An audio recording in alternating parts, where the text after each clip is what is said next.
I said a lot yesterday about theophany and what it really means and the appearance of God among us. One thing I think is good to know, though, is a lot of times this is a season to remember what happens to us at baptism and the promises that were made if we were infants, of course, by our godparents, but now become personalized in us, or if we were baptized as adults to reaffirm those promises. And I was thinking about this because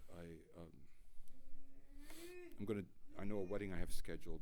It's not till 12 months from now, 11 months from now, but I was thinking about this in terms of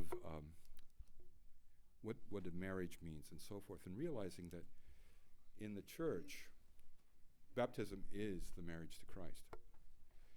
It's Christ so joined to us, he literally immerses himself in our human realities with all its brokenness, its fears, its craziness, all the corruption and hurt and rage, and you name it, fill in the blank, and he immerses himself in that. And I think about that sometimes when I look at pictures of the Jordan River now, and I think of people going to get baptized there as like a remembrance, not as a sacramental type of thing, but people who go visit the Holy Land, and it doesn't exactly look clean.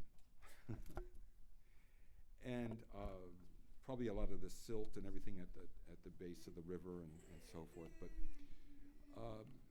I don't know how much cleaner it was 2,000 years ago, but the reality that I thought it was kind of symbolic from the standpoint of when Christ is immersed in this, what the condition of the river might be as well. And knowing that reflects God coming to us with all our brokenness and fears and everything, and he wants to identify with you and me. And the fact that what baptism means is like marriage, that when we get married, for instance, it's the idea that my spouse is the main way I identify, or the main person I identify with in my life. Not that I don't have identification or connections with other people, but this is one of the actual major ways that I identify who I am. And this is what Jesus does in baptism. It's interesting, after this celebration of Theophany, in terms of the baptism of Jesus, one of the scriptures that's read in some of the lectionaries, not in the East necessarily, but in the Western Catholic tradition, is the story of the wedding at Cana. And that's a very powerful story. I love it a great deal, but what it symbolizes is just pretty awesome, because without getting into too heavy, but and thinking as a kid, why was it such a big deal compared to the other miracles that Jesus did, you know? But there is something that's there, and it's about our life. You know, they've run out of wine. The wine is so-so, but they've run out. And Jesus' mother, who's at the wedding, goes to him and says, you know, they've run out of wine, and we know the story. And he says, well, what's that got to do with you and me?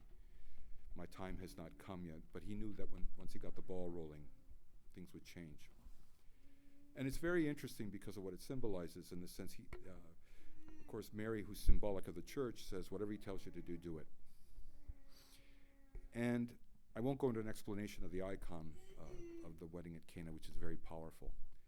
But there's 6 stone jars set for, you know, the ritual purification to wash, which the Jews did religiously, not because they understood hygiene, but because of the ritual purification. 6 symbolic of the days of creation. Remember, God rests on the 7th, so 6 means creation, but creation incomplete.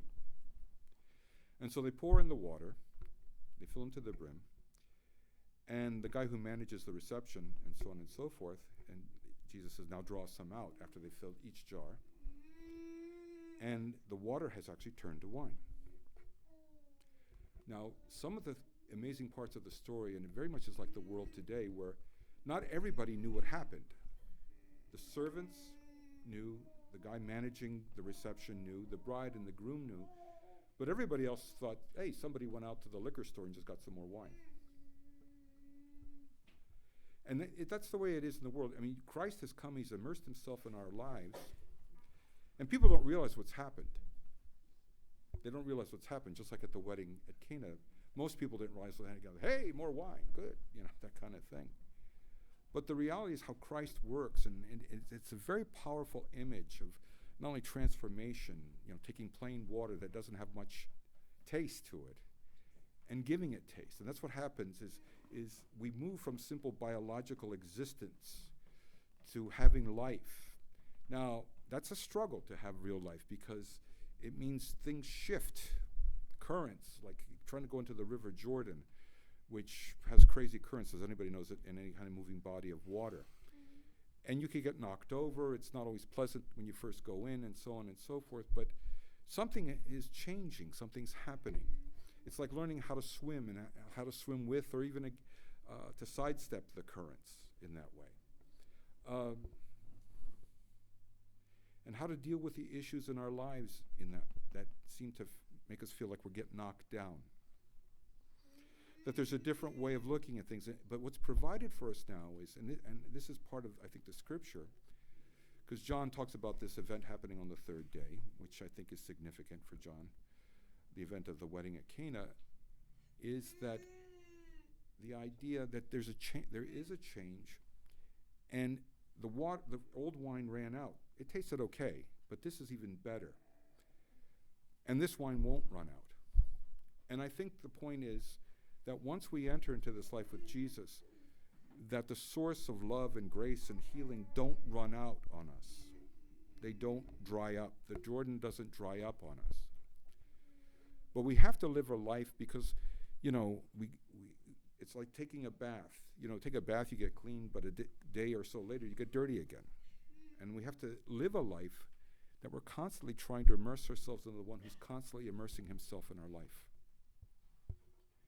And to see that ultimately all the good that comes out of our life is Christ. All that defines us, all the security of life is God. No other thing is security aside from God himself. And that what we find in other people is what reflects God. Where there's kind of a connection is what reflects the real God. The way he loves, the way he is, the way he's acknowledged. And with other people who are trying to work this through, even with all of our other brokenness and issues and challenges and everything else. We're all trying to get into the place to be healed, to be cleansed, and where we've been injured. And there's not one of us that passes through this life without some kind of injury. But God is there trying to heal and work with us. And I think a lot of the Christian life is learning to be with him in such a way that we sit still for him. We sit still for him to work on the wounds. And that doesn't mean we don't move or do other things and go to work or what have you, but learning how to be still in God's presence in a way, be available to God. And I think a lot of times that when we don't see immediate results, we get flustered. We get really flustered.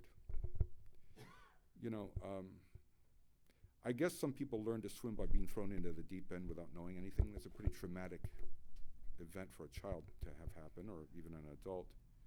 And maybe some of them learn, maybe.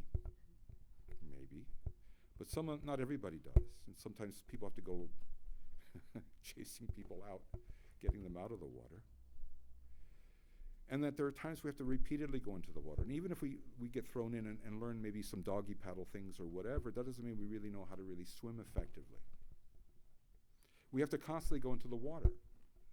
We just can't go in once in a rare while. We learn to walk the same way. We just can't take 3 steps and that's the end of it. And sometimes we'll fall. And sometimes we'll swim and we'll drink water that's disgusting. Whether it's the taste of the chlorine, and God knows what other people do in the pool, or you're swimming at the Jersey Shore and you realize that the city sewers are not too far down the shoreline, whatever it is. But, by going in is the only way we learn. By going in is the way we learn. And God shows us that he constantly came and comes to us, that in the incarnation, Jesus has not left us. He didn't, like wear his humanity a little bit and then hang it up on weekends and go out and do whatever. He constantly, 24/7, for the 30 plus years of his life, he's constantly fusing himself to our humanity with all its pollution, with all its struggles, with all its anger, rage, fears, you name it. And he's constantly taking it into himself in order to purify. Again, like how a vaccine works, he takes in all the bacteria. And he wants to therefore provide, through taking all that in, not only the vaccine, but the healing. And whether you and I feel it every day, God is there immersed in us. God is immersed. And the Christian life, and this is why community is important, is how we encourage and mirror to each other when we tend to forget or get easily distracted that he's there. And get so worried about this or the other thing and forget. But the amazing thing is God nonetheless is trying to work. The baptized life then is learning how to cooperate with that reality. How to cooperate with it. Like learning you can float in the water. That you have to relax. And if we get too distracted and lose focus, God is there to try to rescue, like the famous story when Peter was walking on the water and he lost sight of Jesus and he freaked out and started to sink. But the second he yelled, "Lord, save me," Jesus was there and rescues him.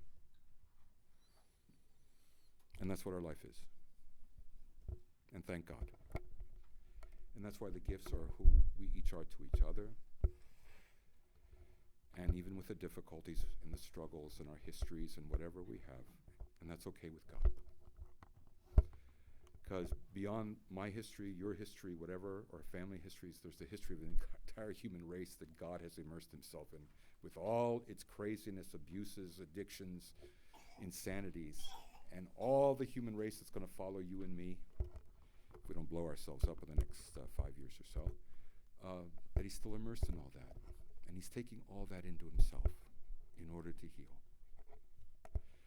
So here is the hope. Here is the light in the midst of darkness.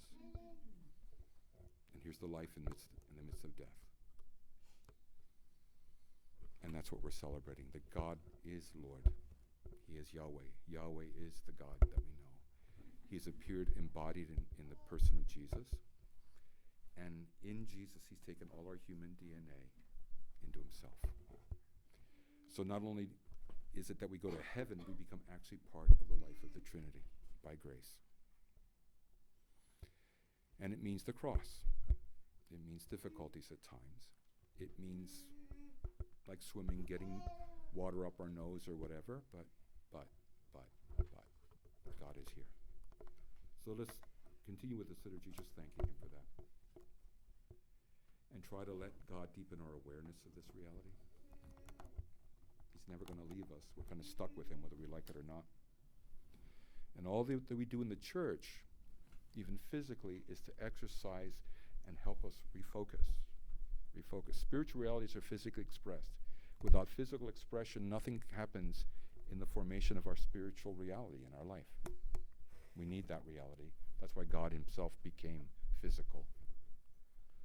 Just like you can't exercise by thinking about it.